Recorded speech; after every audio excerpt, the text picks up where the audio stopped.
L'information à faire le tour du monde au petit matin du samedi 18 mai 2024. Dans la nuit du 16 au 17 mai, des migrants de plusieurs nationalités, dont celle du Bénin, sont morts noyés dans la Méditerranée.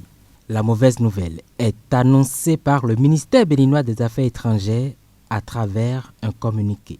C'est avec une profonde tristesse que les autorités béninoises ont appris le naufrage au large des côtes tunisiennes d'une embarcation transportant une cinquantaine de migrants de diverses nationalités, y compris béninoises. Nous avons perdu un homme très important des fils de Djougou qui était en partance pour l'Occident. C'est un phénomène qui nous attriste, c'est une très grande désolation. Personne, aucun maire ne voudra voir sa population être décimée comme ça. Mais en réalité, la question qu'on va se poser, mais qu'est-ce qui est la cause ? Comme pour le maire de Djougou, les raisons de la migration des jeunes béninois vers l'Europe par la mer est un sujet qui préoccupe plus d'un. Mais visiblement, tout le monde s'accorde sur les conditions de vie en Afrique qui les y contraignent. Il y a plusieurs facteurs qui expliquent cette obstination des jeunes à migrer vers l'extérieur. De plus en plus, les pays du Nord, les pays européens sont des pays qui deviennent de plus en plus attractifs pour les jeunes. Et cette attractivité est révélée à travers les nouvelles technologies de l'information et de la communication. Et vous avez des chaînes de télévision qui montrent des images paradisiaques, je dirais, de certaines parties du monde où il fait bon vivre pour les jeunes. Et cela attire beaucoup de jeunes qui auraient voulu être dans des conditions pareilles et qui sont prêts à tenter le coup pour se retrouver dans ces pays-là. Et lorsque tu as des besoins que tu n'arrives pas à satisfaire, encore que tu as encore des charges et que tu n'arrives pas à répondre au regard de ta responsabilité, à un certain moment, certains se disent, bon, à quoi bon de rester? Et quand on vous vend un certain nombre d'Eldorado, vous dites, bon, si vous allez ici, vous pouvez vous en sortir. Certains sont partis, se sont sortis d'affaires.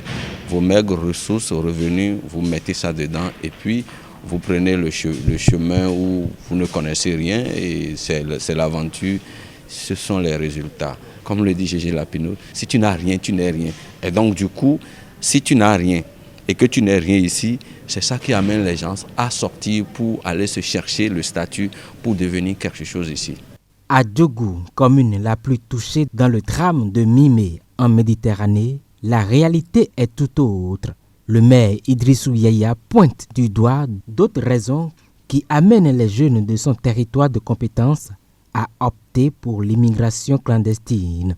La première cause qui est un fait et qui est une réalité visible par tout le monde, c'est le manque de travail. Il n'y a pas de travail à Djougou. La population de Djougou est très jeune. Par nature, par habitude, l'homme de Djougou aime l'aventure.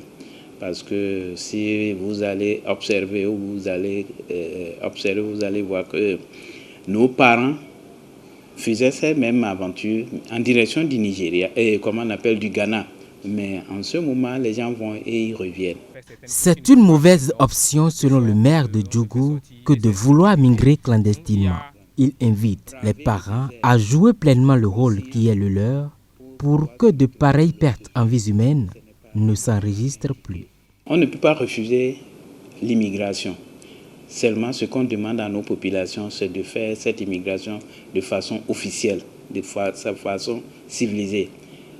Aller chercher son visa normalement et voyager normalement. Il ne sert à rien de prendre des risques.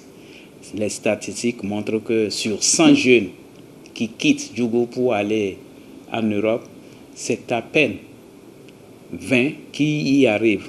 Et parmi les 20, c'est peut-être 1 ou 2 qui réussissent à faire quelque chose.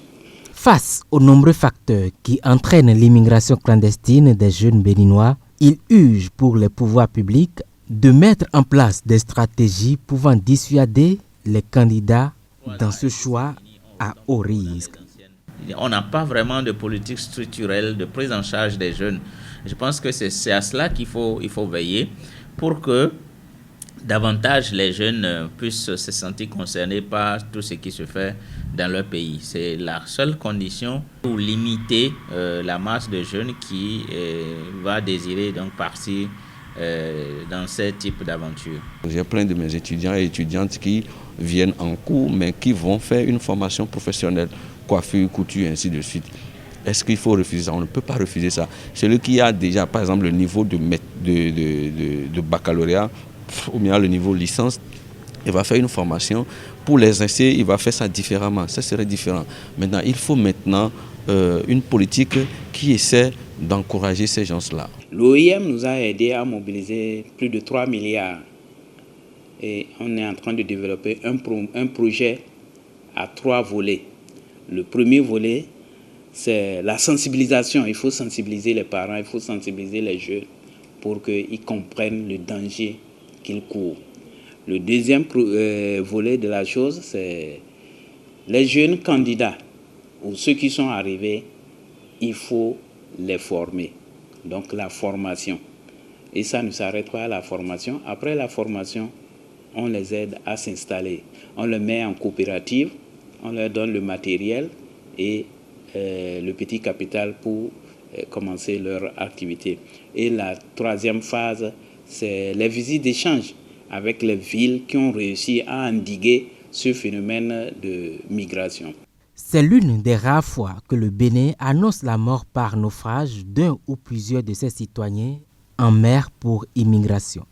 Dans son communiqué d'annonce, le ministère béninois des Affaires étrangères a une fois encore attiré l'attention des populations sur les conséquences du phénomène d'immigration clandestine.